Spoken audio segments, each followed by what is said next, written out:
toda fama ela tem que ter um retorno, né? Ela tem que ter um retorno. Você fala assim, um ator de Hollywood, ele é muito famoso, mas ele ganha por aquilo.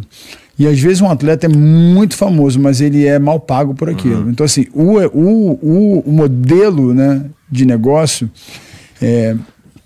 eu falo que, quando eu falo de esporte a gente fala, existe um pós-carreira, existe uma aposentadoria, e todo mundo tem algo, né, assim, qual o benefício que é? Então assim, o esporte para mim é o cuidado. Exemplo, eu acho muito violento o MMA, ele deveria ser menos violento. Vamos falar do futebol americano.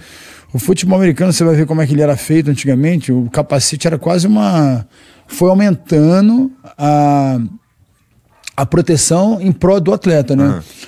Eu me lembro que, se você ver minha primeira luta no UFC, eu tô dando uma cotovelada naquele cara sem peito, assim, pum, pum, pum. Só que eu comecei a sentir meu cotovelo entrando assim, como se fosse uma areia, uma coisa jelly, sabe?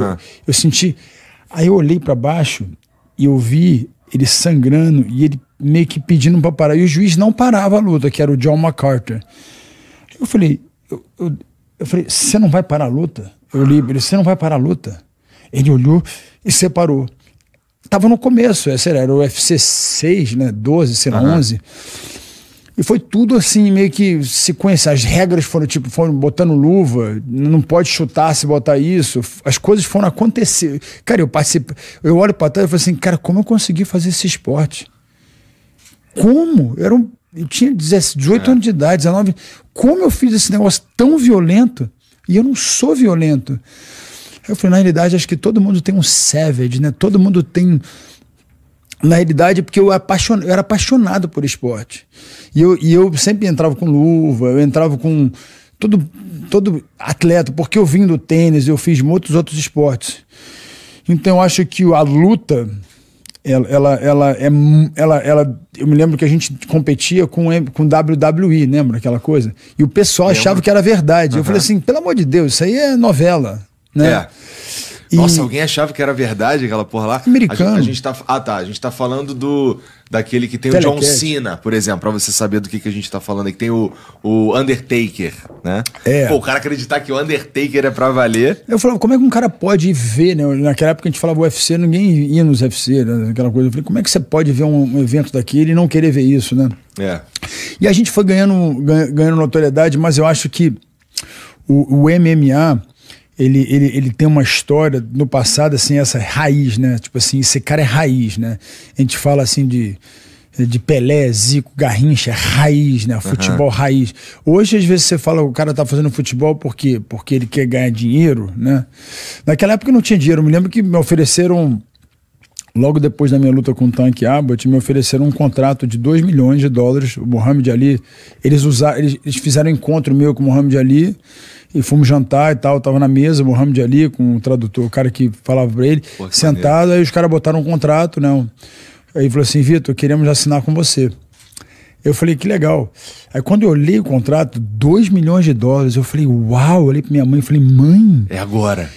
Aí eu falei, eu vou poder fazer o UFC? Ele, não, você vai ter que largar o UFC e virar boxer. Entendi. Cara, aquilo foi um corte no meu coração. Eu olhei pra minha mãe e falei assim, mãe, eu não consigo. Porque eu amava, eu falei assim, meu sonho era... Eu tinha certeza que o MMA naquela época ia ser o que era hoje. A gente foi banido do pay-per-view. Caraca. Nossa. A gente foi... Podia ter filme pornô no pay-per-view, mas não podia ter UFC. E naquela época, que era violento. Então, assim, hoje ver eles trazerem de volta essa mesma regra do cotovelo, cortou meu coração. Porque eu falei, quem são as pessoas que estão ali determinando que regra é que... Tem alguém como eu? Eles me ligaram e perguntaram, Vitor, o que você acha dessa regra?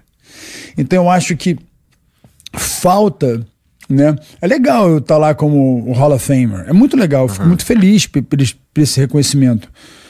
Mas será que eu estou contribuindo com o meu esporte? Porque eu não poderia aprovar essa regra de jeito nenhum, porque é uma regra que é muito violenta, entendeu? Diminuir a carreira do cara, pode ter lesões que não são reversíveis. Mas às vezes, como você está em busca do milhão, como você está em busca da fama, as pessoas às vezes não pensam na consequência. Então eu falo para todo mundo, exemplo, a gente estava brincando, né, de açúcar, eu falo para os meus filhos, qual o seu propósito? Eu quero ser um campeão, eu quero fazer Olimpíadas. Então eu estipulei para eles o caminho. E eu falo que ninguém quer o caminho estreito, todo mundo quer o caminho largo. As pessoas querem ter o que você tem, mas não querem fazer. Não quer passar pelo que passamos. Então assim, eu falo que todo sucesso existe um caminho estreito que leva ele. Posso dizer que nem todos, né? Mas assim, até você fazer, até um criminoso, ele precisa ser muito bom na criminalidade, né? Senão roda. Senão ele não consegue ser um... Então tudo, na realidade, é um caminho estreito. A pergunta é, aonde leva esse caminho? Né? Qual é o final dele, né? Então assim, isso é uma coisa que eu me preocupo com o que eu faço. Hoje eu vejo que as pessoas não pensam na consequência. E eu hoje, por tantos anos, né, eu entendi o que o meu corpo, né, passou, o que meu corpo teve que passar, né? Porque eu posso falar, eu fiz parte do início, do meio, e agora um pouco posso falar do final, né? Em 2018 foi a minha última luta, né? Foi nessa transição. E eu olhando hoje, eu vejo que os caras querem ser mais influenciador do que lutador. Então assim, o lutador é o influenciador, você entendeu? Você não precisa tentar ser um influenciador, você é um lutador. É o único esporte que você não joga, você luta. Então você tem que levar muito sério. Você joga futebol, você joga tênis, você não joga luta. Porra, mas assim, o teu apelido virou fenômeno, porque tu era muito novo e tu arrebentava os caras em segundos, assim. Tem luta que... Tem algumas lutas tuas que acabam com menos de 1 minuto, né? Menos de 1 minuto. Porra, E tu falou assim, cara, eu não sou um cara violento. O que acontece ali, então, quando solta a coleira do Vitor Belfort dentro do octógono? Especialmente quando tu tá novinho ali, tu tinha 19 anos, acho que na primeira vez que tu arrebentou o cara em 42 segundos, alguma coisa assim. O que acontece ali, então? Tem o jogo mental, como é que funciona? Por que tanta energia e explosão, assim, logo de cara? O que acontecia contigo ali? Porque isso é incomum, tanto que o teu apelido virou fenômeno. Eu falo que o medo, ele é algo... O medo, ele é algo que a gente não pode não sentir, né? Quando a gente fala com medo, se alguém trouxer um leão para cá agora, né, se entrasse um leão para cá feroz, todo mundo ia sentir medo, né? Ele ia comer quem? Né? O mais otário, o gordão. Assim, mas na realidade, quem que ele ia atacar, né? Às vezes você acha que... Na realidade, mas como é que a gente vai se defender? Como é que a gente vai fazer? Eu ia ficar atrás de tu e deixar o gordão ali, ó. Brincando, mas a ideia, quando eu quero dizer isso, é que o medo... Eu falo que o medo é uma gasolina. Como é que você usa ela? Então, vamos supor, quando você entende de Fórmula 1, né, eu fui compreender isso quando eu comecei quem não gostava do Ayrton Senna? E eu me lembro que às vezes o Ayrton Senna, ele não colocava gasolina. Né? Ele ficava sem gasolina e o pessoal falou, ele não vai botar gasolina, tá acabando a gasolina. Ele botava na hora certa a gasolina. Ele tinha umas estratégias muito interessantes. E eu depois descobri que a gasolina, ela pesa mais o carro. Então tem a hora de colocar... Ele sabia a hora de colocar gasolina. Então muita gasolina, de repente na hora errada, você vai ficar com o carro, não vai estar veloz. Então ele precisava passar aquele carro e depois ele botava gasolina. Né? Assim, mas ele tá botando gasolina agora. A gente não fazia ideia, a gente estava em casa. Mas o que eu gostava de ver o Ayrton Senna é que ele corria para ser o primeiro. Ele não corria para fazer ponto igual era o da McLaren, aquele cara, assim, o Prost, né? Ele queria ganhar, ele era então, o medo dele fazia ele ser mais corajoso, né? Assim, fazer certas coisas que, inclusive, ele se arriscou muito, né? Mas, infelizmente, a gente perdeu ele, né? Então, eu falo que o medo, ele foi um grande aliado meu quando eu descobri ele. Então, o medo, ou ele entra no tanque e vira uma energia, ou as pessoas pegam a gasolina e jogam nela e tacam fogo. Então, o medo, ele é um aliado, ele nunca é um inimigo. Então, eu acho que no início eu tinha tanto medo que eu falei assim, cara, eu vou acabar com isso. E era o meu dom, né? Então, assim, Deus me deu esses dons, ao mesmo tempo me deu algumas criptonitas. Então, você tem que saber lidar com esse... Todo mundo tem uma criptonita, né? Então, eu sabia... Eu acho que o medo me ajudou muito a decidir, a definir, porque você tem aquele momento, então você não pode...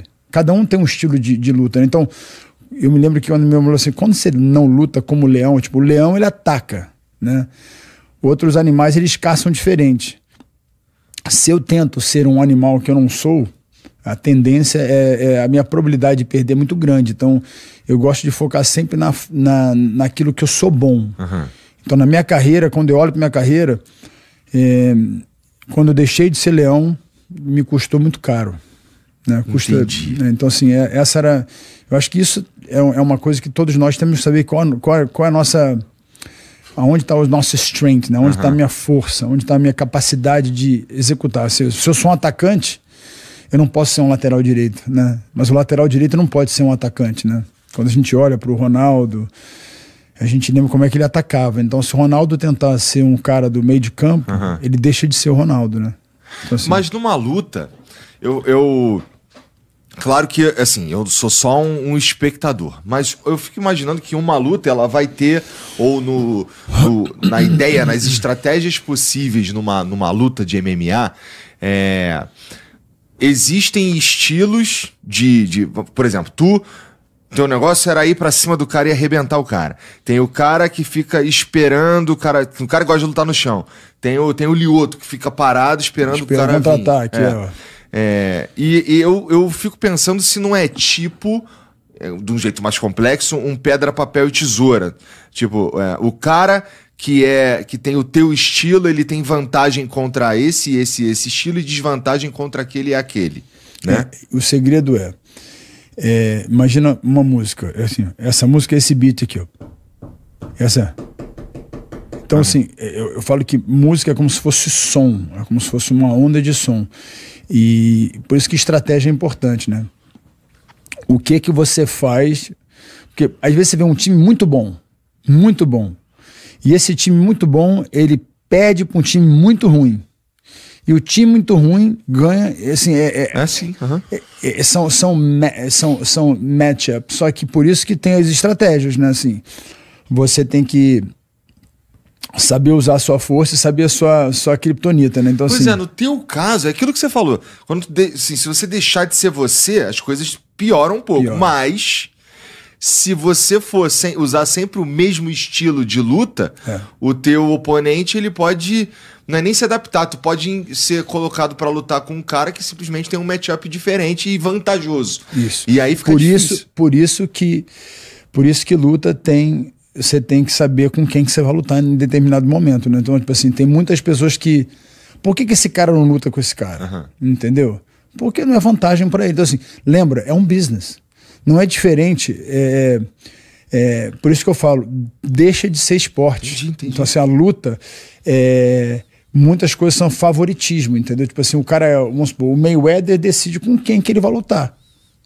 Mas no futebol, você não decide com quem que você vai jogar. Tem um campeonato, né? Hoje em dia tem lá o PFL, que cria um campeonato. Então, hoje tem vários formatos. O formato do business, ele tem que entender se é um lutador, mas você também é um empreendedor.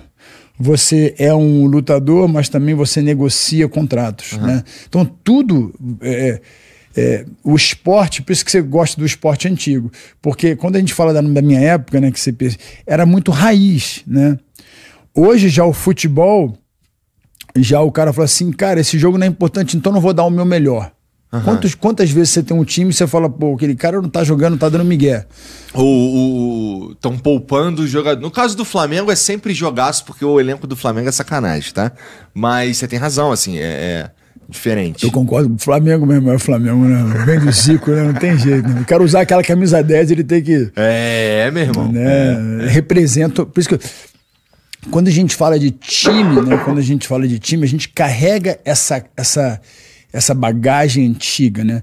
Só que a gente sabe que a geração de hoje, eu falo que é uma geração mais, digamos, é uma geração mais frágil, é uma geração mais assim, não é justo, entendeu? Eu posso fazer... Tipo, quando eu vejo uma pessoa jovem, assim, um cara fala assim, o que você quer ser? YouTuber. Mas eu acho bacana, eu falo assim, que legal. Mas por quê? Ah, porque eles ganham dinheiro. Porra. Eu já não acho legal, entendeu? Assim, o problema é que hoje em dia, o jovem, ele quer ganhar dinheiro.